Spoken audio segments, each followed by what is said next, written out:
"Who hurt you?" the Vampire King asked his maid. What he did next proved he still had a heart. The storm raged outside the blackened walls of the castle, lightning flashing across jagged cliffs, thunder shaking the ancient stones. Within those walls, the Vampire King, Lord Kale, moved silently like a shadow, his presence commanding the entire hall even when unseen. Rumors of his cruelty had traveled far and wide, yet tonight he lingered in the silence of his private chambers as though listening for a sound only he could hear. Mira, a young maid with cautious eyes, carried a silver tray of candles through the long corridor. Her footsteps echoed faintly, and she felt a familiar chill creep along her spine. Even after months in the castle, the hall still unnerved her. There was a life here that seemed almost alive, whispers in the walls, shifting shadows that felt more like eyes than mere corners. As she approached the grand doors to the king's chambers, she tripped slightly over the thick rug. The candles wavered, throwing dancing light across the carved walls. She caught her breath and steadied herself, but a voice froze her entirely. "Who is there?" It was soft, almost a whisper, yet it carried a weight that made her knees ache. Mira turned slowly. Behind the half-open doors, a figure stood in the shadows. His form was tall, his shoulders broad, and though his face was partially hidden, the sharpness of his eyes cut through the darkness.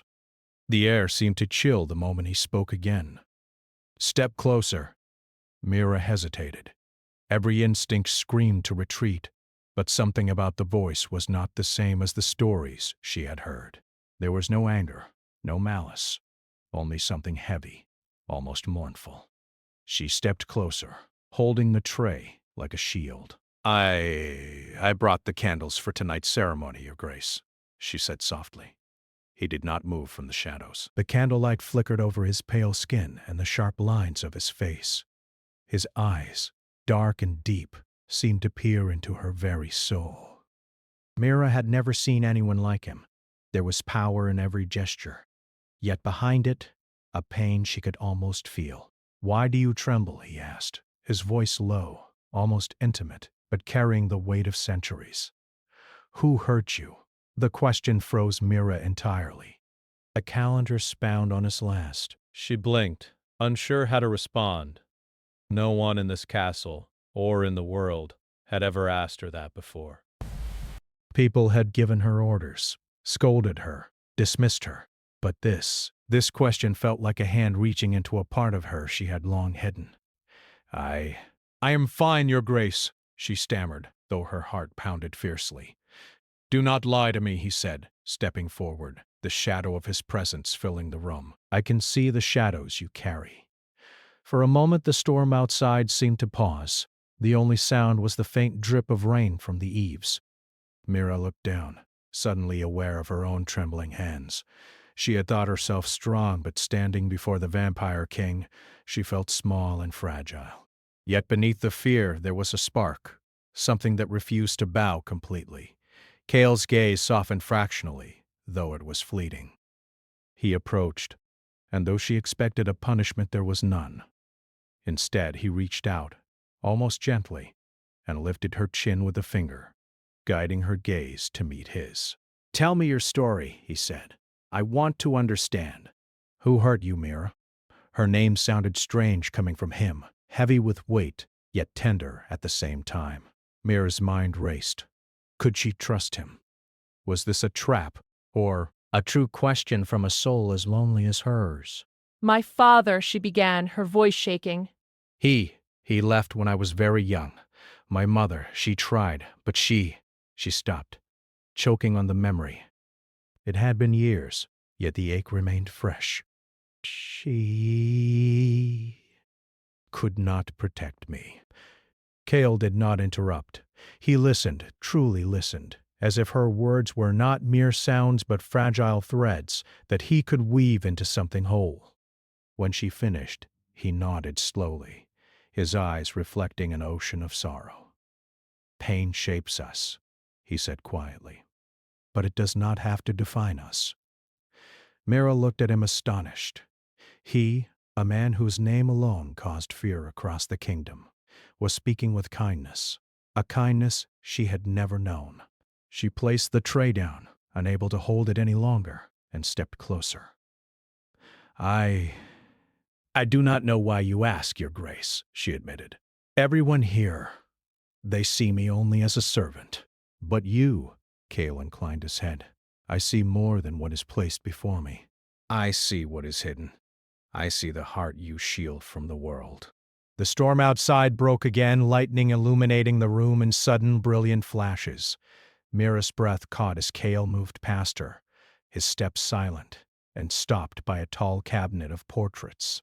Each frame held faces frozen in time, men, women, and children whose eyes seemed almost alive. These are the ones I loved, he said, voice thick with a strange weight. And the ones I failed to protect. Mira's eyes widened. Even in the cold, cruel rumors, no one had suggested that Cale had loved anyone at all. Yet here were his memories, displayed as carefully as the castle itself. Each face held a story of loss, of betrayal, of pain. And in them, she glimpsed the truth. Even monsters had hearts. She dared to reach out, touching one of the frames. A young girl, barely more than a child, smiled softly in the portrait. Cale watched silently, his expression unreadable. Do you regret? Mira asked softly, barely above a whisper. Cale's hand twitched near the frame, though he did not touch it. I regret many things, he admitted. But regret is useless if it does not teach us how to feel again. And I am learning. Slowly. Mira's chest tightened. She did not know why, but she wanted to stay near him. There was danger in the air, yes, but also something rare. A chance for understanding, for connection. A sudden sound made her jump.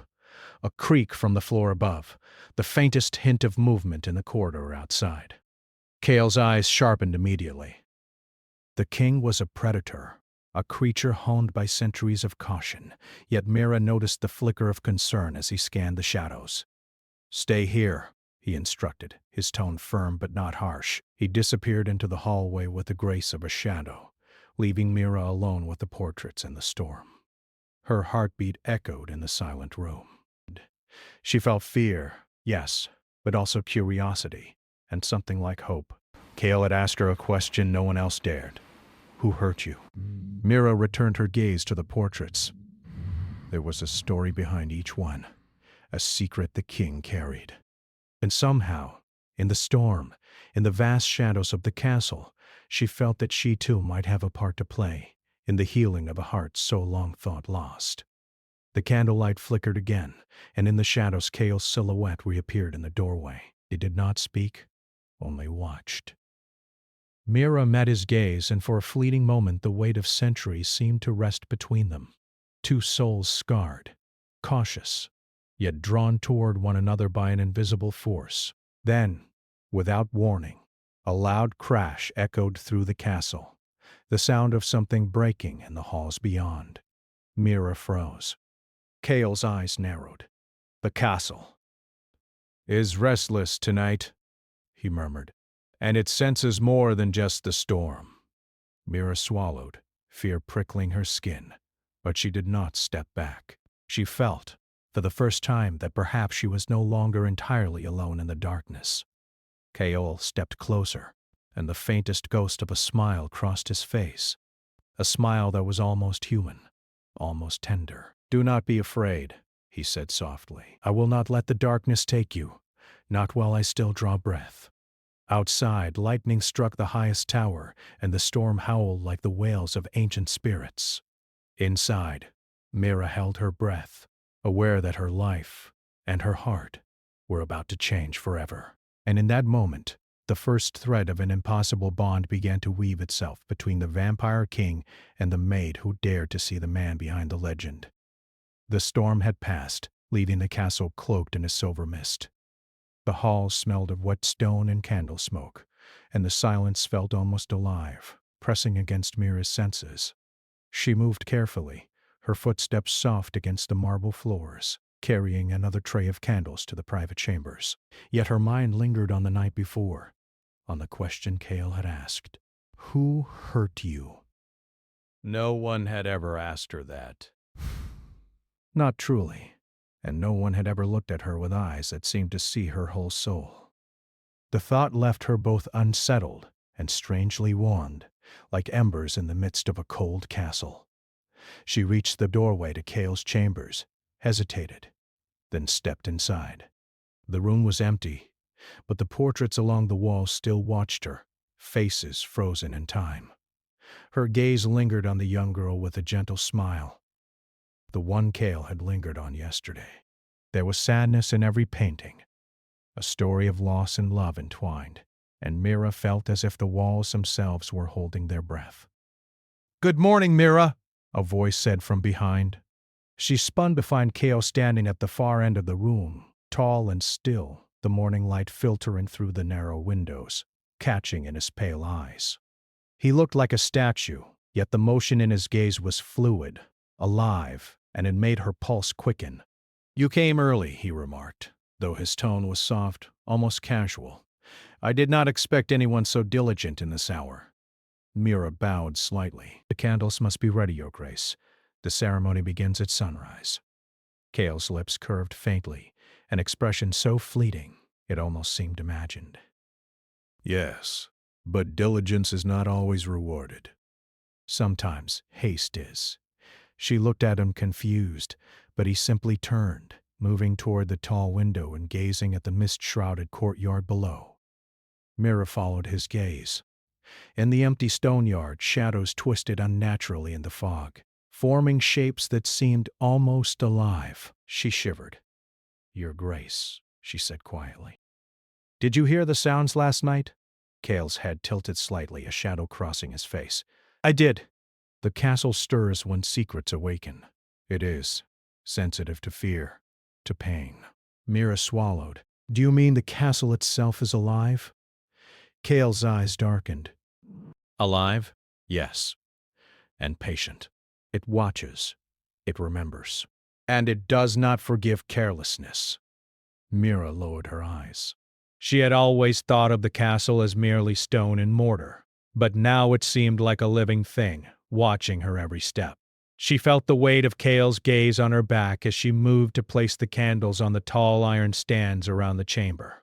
Suddenly a loud crash echoed through the halls. Mira jumped, her heart racing. She turned toward the sound, and Cale's hand shot out to steady her. The touch was brief but commanding, sending a shiver down her spine. "Stay close," he instructed, his voice low, calm, but with an edge of warning. "Do not wander alone." Danger approaches. Mira nodded, unsure whether it was his words or the firm tone that made her obedient. The two of them moved down the corridor together, shadows clinging to their steps. As they passed a massive doorway, Mira noticed faint etchings on the stone, runes and symbols she did not understand. They pulsed faintly in the dim light, like the heartbeat of the castle itself. Cale paused, tracing a finger along one of the carvings. "Ancient wards," he murmured. "They protect, and they punish." His eyes met hers. "Do not touch what you do not understand." Mira nodded, sensing the weight behind his words. Cale moved on, but her eyes remained on the carvings, a shiver of curiosity running through her. What else did this castle hold? What secrets did the king himself guard so carefully? The day passed slowly. Mira carried out her duties, polishing silver, arranging flowers in the dark halls, and tending to the countless small tasks that kept the castle alive. Yet all the while her mind returned to Cale, the way he had asked about her pain, the way he had watched her when no one else did. It haunted her in the quiet moments. That night, the castle seemed even more alive. Shadows moved with intent, curling along the walls and ceiling. Mira moved carefully through the corridors, carrying her tray of candles, when a sudden crash startled her again. She spun to find a heavy tapestry torn from the wall, revealing a hidden staircase leading downward. Her curiosity overpowered fear. She took a deep breath and descended into the darkness, candle held high. The stairs ended in a stone hallway lined with more carvings, ancient, intricate, and almost alive with magic. At the far end, a door pulsed faintly with a red glow. Mira approached, hesitating. Something about the light called to her, but another part of her warned that danger waited. Before she could reach the door, a shadow moved across the hallway. Mira gasped. The figure stepped forward. It was Kale. His eyes, sharp and unyielding, fell upon her immediately. "You should not be here," he said, though his voice carried no anger, only concern. "This wing is dangerous." I thought I saw something," Mira stammered. "I was curious." Kale studied her for a long moment. Then, surprisingly, he did not scold her. Instead, he moved closer, his presence almost protective. "Curiosity can save lives," he said softly, "but it can also awaken things best left sleeping." He gestured, and she followed as he led her back up the stairs. Mira's heart pounded, not from fear alone, but from the nearness of him, the way his presence seemed to shield her from the shadows even as it drew her into their depth.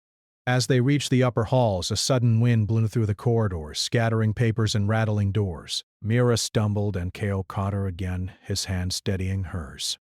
"You are brave," he said, his voice almost a whisper. "More than you realize, and I admire that." Mira looked at him, astonished. No one had ever said anything like that to her before. And in his gaze, she thought she saw a hint of something else, something human, something tender, buried beneath centuries of pain. The next morning, Kale summoned her to his private chambers. He did not explain why, only gestured for her to enter. Inside, he was waiting, standing by the window, his gaze lost in the foggy landscape beyond. "You are learning quickly," he said, without turning. "But the castle, it tests all who live here. And it will test you more than you know." Mira's stomach tightened. "Test me?" she asked. Kale finally turned, his eyes meeting hers. "Yes, not just for your skill or loyalty, but for your heart. Strength and courage are only useful if the heart is steady." Mira felt a strange warmth in his words, though she could not explain why. She nodded slowly, uncertain of what to say. Suddenly, a loud crash echoed again, louder than before, coming from the eastern wing. Kale's expression darkened instantly. He moved toward the door with swift precision, and Mira hurried to follow. As they turned a corner, Mira saw the cause. A group of masked figures, moving like shadows themselves, entering the castle through a hidden passage. Their intentions were unclear, but the air around them seemed charged with dark energy. Kale's eyes blazed, and he moved forward effortlessly, his movements fluid and inhuman. Mira's heart pounded as he faced the intruders, not with anger but with precise, calculated control. Shadows seemed to gather around him, bending to his will. "Stay behind me," he instructed, his voice low but commanding. Mira obeyed, watching as the intruders faltered in the presence of his power. And yet, as she looked at Kale, she realized something that frightened her almost as much as the intruders themselves. He was not just a king or a vampire. He was someone capable of immense darkness, and yet there was a glimmer of humanity in his eyes, a flicker of care and concern, especially for her. When the intruders retreated, slipping back into the shadows from whence they came, Mira exhaled shakily. Kale turned to her, his gaze softer now, almost gentle. "You see," he said quietly, "even in darkness one can find light. But one must be careful. The castle does not forgive carelessness." Mira nodded, still trembling, but a strange sense of determination stirred within her. She had survived the shadows tonight, and she had seen the truth about Kale. He was more than the tales of cruelty suggested. He was a man, or something like a man, capable of compassion. Yet as they returned to the chambers, Mira could not shake the feeling that the night's events were only the beginning.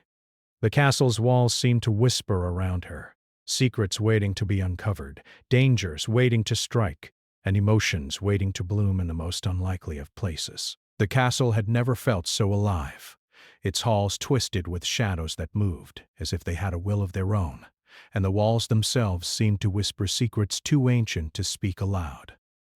Mira walked cautiously, holding her candle high, her heart pounding with every echo of her footsteps. Cale had instructed her to stay close, and she had obeyed. But despite the king's protective presence, the fear she felt was not only for herself. Something deep in the castle stirred, something old and dangerous, and she could feel it watching them both. They reached the eastern wing, where the intruders had appeared the night before. Cale's hand rested lightly on the hilt of his sword, though he did not draw it yet. He paused, sensing the unseen eyes that lingered in the darkness. "The castle reacts to power," he said quietly, his voice low, almost a whisper. "It senses intentions, truth, and lies. It remembers those who have trespassed before." Mira glanced around nervously. "Do you mean, the castle is alive?" Kyle's lips twitched in a hint of a smile. Alive, yes. Patient and unforgiving when angered. The two moved cautiously, and Mira noticed how the shadows seemed to bend away from Cale as he walked. She had heard whispers in the castle about his control over darkness, but seeing it with her own eyes made her heart both fear and hope. The man who was rumored to be merciless could command the shadows themselves, and yet he had paused to protect her. As they rounded a corner, Mira glimpsed a faint red glow beneath a heavy door. Her curiosity flared despite Cale's warnings. She took a cautious step forward, but Cale's hand shot out, gripping her wrist. "Do not touch it," he warned, his eyes locking on hers. "Some doors should never be opened." Mira's pulse quickened. I only wanted to see." Cale's gaze softened slightly. "Curiosity is dangerous," he murmured, "but sometimes it is necessary. Just know the cost."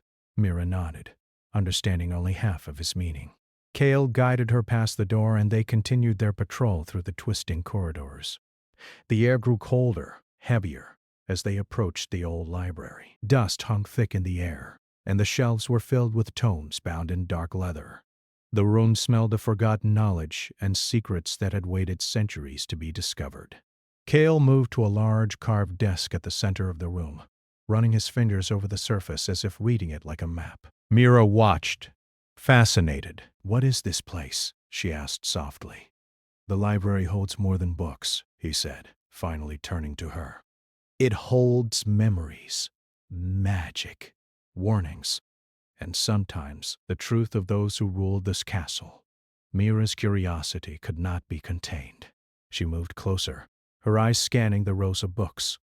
One in particular drew her attention, a dark, leather-bound volume with strange runes etched into the cover. She reached out, and Cale's hand closed over hers. "Stop," he said firmly. "Some knowledge is not meant for you yet." She looked up, meeting his gaze. There was no anger in his eyes, only concern. "Why?" she asked. "Because some truths are heavy," Cale replied, "and they can break a heart that is not ready." Mira nodded reluctantly, but her mind could not forget the glow of the door earlier, the whispers in the shadows. Something was coming. She felt it deep in her chest, a sense of danger that could not be ignored. That night, the castle stirred again. Mira awoke to the faintest sound, a whispering wind that seemed to carry words she could almost understand. She moved quietly to Cale's chambers, where he was already awake, standing by the window and staring into the foggy night. "You feel it too?" she asked softly. Cale did not turn. "Yes, the castle warns me of things that approach. Not all threats are seen, but all are felt." Mira stepped closer. "What is coming?" Cale finally looked at her, his dark eyes reflecting the faint moonlight.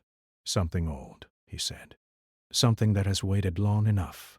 It has noticed us, and it is curious." Before Mira could ask more, a sudden noise erupted from the hallway, like the crash of breaking stone. Cale moved instantly, his body a fluid shadow, and grabbed Mira's hand. They ran through the corridors, shadows twisting around them almost as if guiding their path. They reached the main hall, where a figure emerged from the darkness. It was one of the masked intruders from before, but taller, more dangerous. A strange energy clung to it, and Mira felt a chill run through her bones. Cale stepped in front of her. "Stay behind me," he instructed. His voice was low, calm, but carried the weight of authority that commanded even the shadows. The figure raised its hand, and the air thickened, vibrating with power. Cale moved first, shadows rising around him like a protective shroud. The intruder faltered for a moment, and Cale took the chance to strike, not with violence, but with authority, forcing the figure to retreat into the shadows from which it had emerged. Mira's heart pounded. She had seen his power before, but never so close, so commanding. And yet as Cale turned to her, she saw something unexpected, a flash of vulnerability, a human heartbeat beneath the strength. "You are safe," he said softly, brushing a lock of hair from her face. For now. She nodded, unable to speak. Her chest swelled with a strange mixture of fear, awe, and something else she could not name.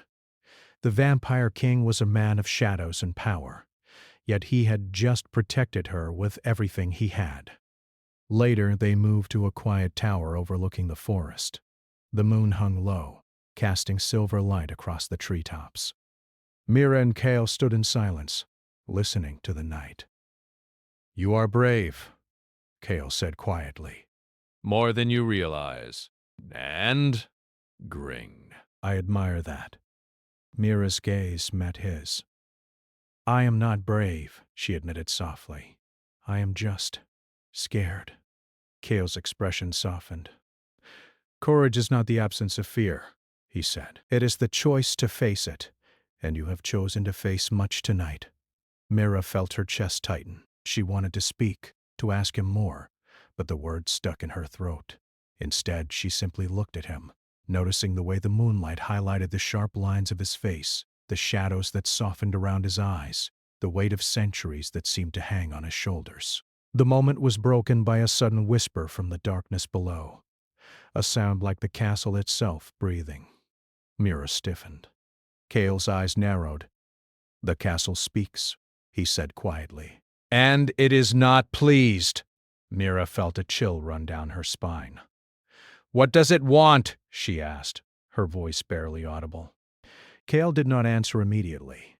Instead, he moved closer, placing a hand lightly on her shoulder. "It warns me," he said at last, "of a danger that approaches, one that will test both of us. We must be ready." The wind howled outside, rattling the tower windows, and Mira felt the first stirrings of fear in her chest. But alongside the fear there was something stronger, a sense of purpose, of belonging. She had survived the night, faced the shadows, and stood beside Cale. And for the first time she felt that perhaps she was not entirely powerless. As they descended the tower stairs together, Mira noticed the red glow beneath the heavy door again. It pulsed faintly, like a heartbeat, calling to her curiosity once more. She glanced at Cale, and though he did not look directly at her, she sensed his awareness. "Curiosity," he said softly, almost to himself, "can be both a gift and a curse." Mira nodded silently. She understood. She had glimpsed danger, power, and mystery, but also the humanity of the Vampire King, and she knew that their journey was only beginning. The night deepened, and the castle seemed to hum with energy, alive with secrets and shadows. Mira and Cale returned to the chambers, both silent, both aware of the growing tension between them. Something was coming, something that would not only test their courage but challenge the bond that had begun to form in the quiet moments between danger and fear. Mira's heart ached with longing she did not fully understand, yet it was tempered by the knowledge that Cale, for all his power and darkness, had shown her kindness. A spark of light in a world built of shadows. And somewhere deep in the castle, in the twisting hallways and the hidden chambers, the pulse of old magic stirred, waiting for the moment to reveal its full power. The castle was alive with tension. Shadows stretched and twisted across the walls, as if anticipating the storm that raged not only outside, but within the very stones of the ancient fortress. Mira moved cautiously, her steps echoing softly against the marble floors. Her heart pounded, not solely with fear but with anticipation. Tonight, everything would change. Cale walked ahead of her, silent, his long coat brushing against the stone floors. The storm outside howled, lightning slashing across the sky like a warning, and the wind rattled the tall windows. Yet inside, The castle was darker, heavier, filled with a quiet sense of foreboding. "They are coming," Cale murmured, his voice low, carrying a weight that made Mira's stomach tighten. "The ones who seek the throne, and the curse that has haunted this castle for centuries." Mira swallowed. "The curse?" she whispered, clutching her candle tighter. "What curse?" Cale paused and turned, his dark eyes meeting hers. For the first time, the centuries of coldness and power softened just enough to reveal something human. A flicker of vulnerability. "A curse," he said, "that binds me. It has taken much from me. Trust, love, peace. Anyone who grows close risks their life. It is why I have remained untouchable, feared, alone." Mira felt a chill, but also a strange warmth. Even now, standing in the face of danger, she did not retreat. "Then let me stand with you," she said softly. "I am not afraid." Cale studied her for a long moment. In the storm light that filtered through the window, he looked like a man carved from shadows, yet within his eyes burned a spark he had long forgotten. "You are brave," he said quietly. "Braver than most who claim courage. But this is not only about bravery. Tonight, we will see if the heart can triumph over darkness." The wind howled louder and the castle trembled as if answering his words. Mira shivered, but stood firm. She had chosen to face this, to face him, and to face whatever secrets waited in the shadows. Suddenly, a figure emerged from the misted corridor. A vampire, taller than any Mira had seen, cloaked in darkness. Its eyes glowed with an unnatural red light, and it moved as though the shadows themselves carried it forward. Behind it, more figures followed, all cloaked, all armed, all drawn by a hunger for the throne and the ancient power that Cale commanded. Cale stepped forward, his presence commanding the hall. Shadows gathered around him, swirling in response to his will. Mira felt the chill of the air shift, bending and twisting with the power he summoned. He was no mere man. He was a force shaped by centuries of sorrow, strength, and restraint. "Stay behind me," he instructed softly. Mira obeyed, her heart both fearful and resolute. She had seen his power before, yet tonight it felt larger, more dangerous, more alive. And still, in the depths of his eyes, she saw a fragment of something she had never seen in anyone else. Hope. The tallest intruder stepped forward, its voice like ice. "Cale!" it hissed. "The throne belongs to those who are strong. Your rule is over. Step aside or be destroyed." Cale's eyes narrowed. "I do not bow to threats," he said. Shadows moved around him, rising from the floor, stretching toward the intruders, yet not to harm, only to warn. "This castle is mine, and anyone who threatens it will face its judgment." The air trembled, thick with power. The intruders faltered, their confidence shaken. Cale's control over the shadows was complete. They bent to his will, encircling the enemies like living walls of darkness. Mira felt fear rise in her chest, but then something unexpected happened. One of the intruders lunged forward, faster than anticipated. Mira acted on instinct. She pushed a young servant out of the way and intercepted the attacker's path, using her small but determined strength to redirect the force just enough for Cale to strike. Her heart raced. Cale's eyes widened slightly as he watched her, a flicker of awe passing through them. "You are not merely brave," he murmured under his breath. "You are extraordinary." Together, they moved as one. Cale's shadow surged, blocking and redirecting attacks while Mira guided those around her, protecting the vulnerable servants with sharp instincts. She realized in the heat of action that courage was not the absence of fear, it was the decision to face it, and she had chosen to face everything. The intruders began to retreat, but the tallest figure lingered. Cale stepped forward, his form towering, shadows writhing around him like protective serpents. The intruder's eyes glowed brighter, fueled by ancient dark energy. "You cannot stop what is coming," the figure hissed. Cale's expression hardened. "I do not stop what comes. I control it." He moved closer, extending a hand, not with violence, but with purpose. Shadows surged, pressing against the intruder's energy, containing it. For a moment, time seemed suspended. The storm outside mirrored the storm inside the castle. Then, with a final, decisive motion, Kale's shadows overwhelmed the intruder, forcing it back into the darkness from which it had come. The castle fell silent. Mira's chest heaved as she lowered the candle. Kale turned to her, and for the first time in centuries, the Vampire King allowed himself a faint smile. "You see," he said softly, "even in darkness one can find light. Even in fear, one can find courage." Mira stepped closer, her eyes meeting his. "And you?" she asked quietly. "Even you can find a heart?" Kale's gaze softened, lingering on her as though searching for the right words. "I had forgotten," he admitted. "I had believed that my heart was long gone, sealed away with betrayal and loss. But you remind me that even in shadow, something can grow." She reached out tentatively, brushing her hand against his. The warmth surprised her, and she realized that for the first time, Kale was not untouchable. He was human, in ways no one had seen, in ways she could feel. The storm outside began to calm, the first rays of dawn piercing the clouds, bathing the castle in soft light. It was as though the world itself acknowledged what had been accomplished. Darkness had not won tonight. Kale and Mira stood together in the tower, looking out over the kingdom. The threat was gone. For now. The intruders were defeated, their dark plans foiled. But more importantly, something had shifted between them. Something fragile yet unbreakable, born of trust, courage, and shared danger. "You have risked much," Kale said quietly, his gaze fixed on her. "And yet you stood with me."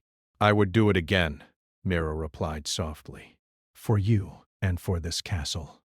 Kale's expression softened completely. He took her hand gently, the centuries of fear and isolation in his eyes giving way to something new, something powerful, hope. "You see," he said, "I still have a heart, and perhaps it is not too late to love, to trust, to feel again." Mira smiled faintly, a tear glimmering in her eye. "Then perhaps it is not too late for either of us." The castle seemed to breathe around them, its stones alive with ancient memory, its halls whispering secrets of power and protection. The danger had passed, but the bond they shared was only beginning. In that quiet moment, the storm behind them and the dawn ahead, Kale and Mira found not just safety, but a fragile, radiant hope. The Vampire King, feared by many, had shown the truth of his heart, and the maid who dared to see him had become the light that began to heal him. And so, as the first morning light spread across the kingdom, shadows fell away, and two souls once bound by fear and loss now stood together, stronger, braver, and ready to face whatever the future might bring. The castle was silent, but Mira knew, deep in her chest, that it was alive with approval. And somewhere in the hidden corners, the pulse of ancient magic slowed, content, for now. The Vampire King had found his heart again, and Mira had found the courage to touch it.